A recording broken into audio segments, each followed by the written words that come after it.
Instagram Live. Okay. I'm trying to, the Facebook one is not, it's taking a while.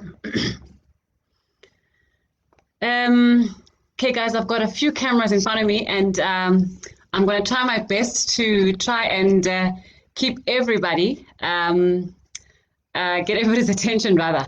So thank you to FitCulture, my friend Sabelo Bodoza, for inviting us, the Fit Fanatic Nation, and Fit Fanatic Active, to speak about our lovely brand, Fit Fanatic Active. They did send me a couple of questions that they'd like to know about us and the brand. So yeah, and if you guys have any questions, please do feel free to to send them on. I've got somebody in here who can help answer those questions. Yeah, so first of all, the first question was, Amanda, have you always been in fitness, or have you always loved fitness, and how did you get into fitness? And the simple answer is, guys, I have honestly been always in fitness. Fitness for me, those who know me, has been my go-to place where I go find my strength. And my dream actually was to be a trainer. I am a qualified trainer, for those who don't know. So I wanted to be a trainer, but then my path led me to activewear. So that's how the birth of Fit Fanatic Active came about.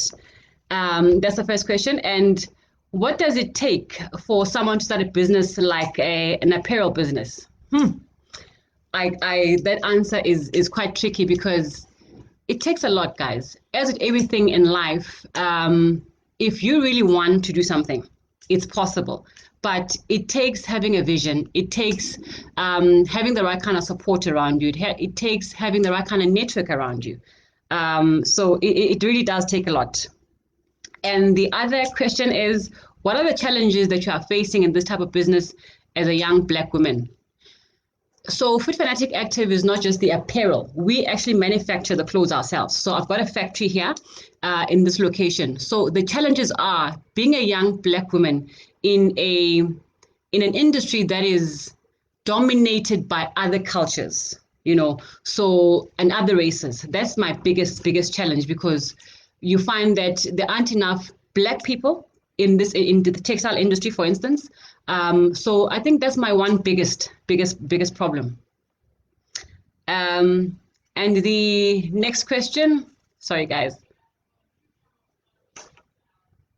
How do you get to the final price without compromising the business and income?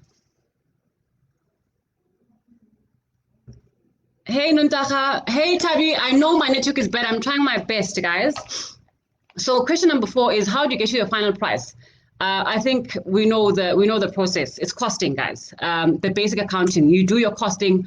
Hey Tsolo, I do my costing, and I work. I put on my markup, and I come to my final price. And also we benchmark. We don't want to be an expensive brand. We want to be affordable. We want to be reachable to all our market. Question number 5. What is your long-term goal? I think they mean, what is my long-term goal for the brand? For the brand, it's growth, it's reach. We'd like to be a brand that is international eventually. So that is the long-term goal. We want to be partner to the athletes. We want to be partner to the people living an active lifestyle. So our dream and our goal is quite big. And the last question, I think, how do you diarize your week and your day? I'm fortunate to have a great team around me that helps me to get things done. So people know my routine. I share that quite openly. I rise and I sweat. Those who know my hashtag, I rise and I sweat. I meditate and I plan my day the day before.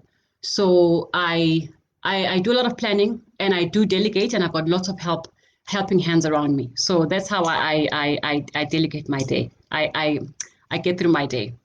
I don't know if you guys have any questions. Any questions on Insta? Nothing on Facebook either.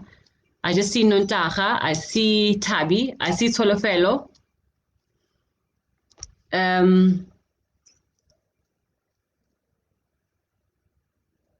Do you guys have any questions that you'd like to ask us or ask me about the brand?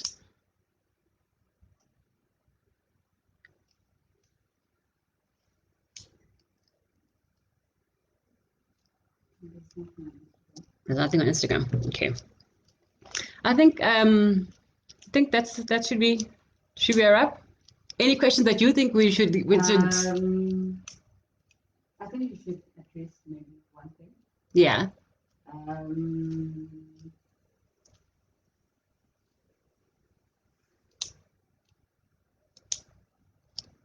Okay, maybe about how do you choose your material? So because we're an active we're an active wear brand, so it's important to use a fabric that is technical and functional. Okay. Because mostly, yes, we do athleisure, and people have seen us doing athleisure now, but our core is athletic wear. We want to dress and partner with the runner, with the hiker, something that's functional. So that's what informs my choosing of fabric. Obviously, being in South Africa, we can be limited in terms of the best quality of fabric. So I what the end goal is what determines how I choose my fabric. Do you research about fabric before you go ahead buying it and producing the product? So when, as a creative, you get to, I want to make beautiful things. Okay. But beautiful things, if they are not functional and they don't serve the purpose of their beauty, it doesn't matter. So I can have a great design, but I have to think about the end user. A runner needs fabric that's breathable, that's light, that's non-chafing, and etc., etc. So I can have the best design, but also the fabric determines how far I go. Yeah. Hey Tavi. Oh, there's a question actually on Instagram. Yeah. Zama Hey Zama. She's asking, what are other business ventures and how do you make sure they align with your core vision? Okay. So I think this is ventures that I'm involved in. Yeah. Hey Zama, very great question. Hey Zama, I love Zama. She's one of our great customers. So I am in other areas of business. Number one, property has been my biggest thing that I started off with years ago before when growing up, I wanted to be in property. So that's the one thing that I'm involved in. Then the second thing I'm involved in is I'm in logistics, long distance trucking. So I run a small trucking business. And the other thing that I'm involved in obviously is textiles. So people don't know that Fit Fanatic is not just a brand, the clothes. We actually own the factory. We call it the lab. So we're in textiles. Then there's the brand, which is actually Fit Fanatic Active. So you could say I'm involved in 4 different industries. Yeah. And how do I make sure that they're aligned? It's having the right people and having a good support base around you, making sure that you've got the right people in the right place. I don't always get it right, but it's a work in progress. There's also another question. Have you found an advantage or disadvantage of not having a physical store? We don't have, I'm going to be honest, we don't have a physical store because we can't currently. I had to prioritize whether the manufacturing part or whether the end product. So I figured if I manufacture the clothes, I've got creative control.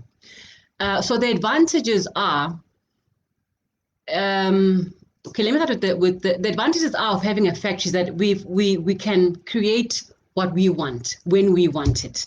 So the costs are managed. The disadvantage of not having a physical shop have been that there are still people in South Africa, I believe, and majority in South Africa, they want to touch and feel the product. So that's our disadvantage. But people are warming up to online shopping. They're really warming up to it. Yeah. Anyone is saying we love your work. You have also another one.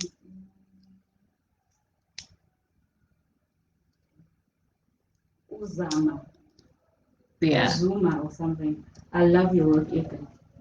Thank you, Zama. Thank you. I think that's all. That's it. Yeah. Do you have anything on Facebook? No questions on Facebook. I think also it's our network that's a problem. So guys, we work from a very Bundu like place or network here is a problem, but we tried our best. And we'll be doing more of these so that we can interact with you guys and share with you guys. As you can see, we do have an exciting range. If you look behind me, we've got exciting stuff that's coming for you. So just keep tuned in and chat to us, and we'd like to hear what you like and what you'd like to see from us as a brand. Cheerio.